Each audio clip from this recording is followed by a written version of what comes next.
తెలంగాణలో వాయుగుండం ఎఫెక్ట్తో భారీ వర్షాలు కురుస్తున్నాయి. మహబూబాబాద్, ఖమ్మం, వరంగల్, నల్గొండ, ఆదిలాబాద్ సహా పలు ప్రాంతాల్లో కూడా భారీ నుంచి అత్యంత భారీ వర్షాలు కురుస్తున్నాయి. ఇక దీంతో వరద పోటెత్తుతోంది. రోడ్లు, లోతట్టు ప్రాంతాలన్నీ కూడా జలమయమయ్యాయి. ఎక్కడ చూసినా కూడా వరద నీరే కనిపిస్తోంది. ఈ తరుణంలో మరో 24 గంటల పాటు భారీ నుంచి అతి భారీ వర్షాలు కురుస్తాయన్న ఐఎండీ హెచ్చరికలతో తెలంగాణ ప్రభుత్వం అప్రమత్తమైంది.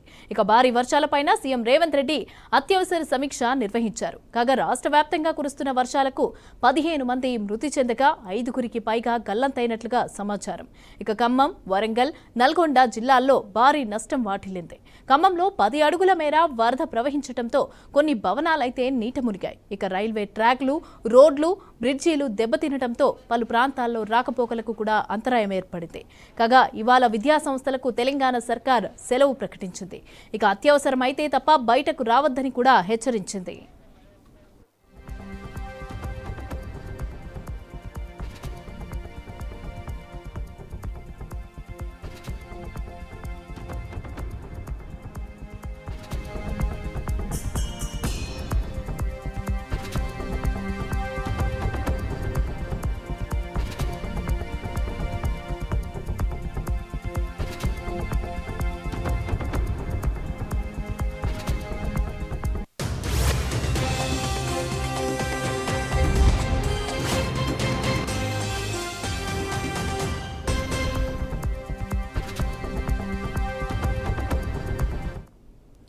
రెడిక తెలంగాణలో వాయుగుండం ఎఫెక్ట్తో భారీ వర్షాలు కురుస్తున్నాయి. మహబూబాబాద్, ఖమ్మం, వరంగల్, నల్గొండ, ఆదిలాబాద్ సహా పలు ప్రాంతాల్లో భారీ నుంచి అత్యంత భారీ వర్షాలు కురుస్తున్నాయి.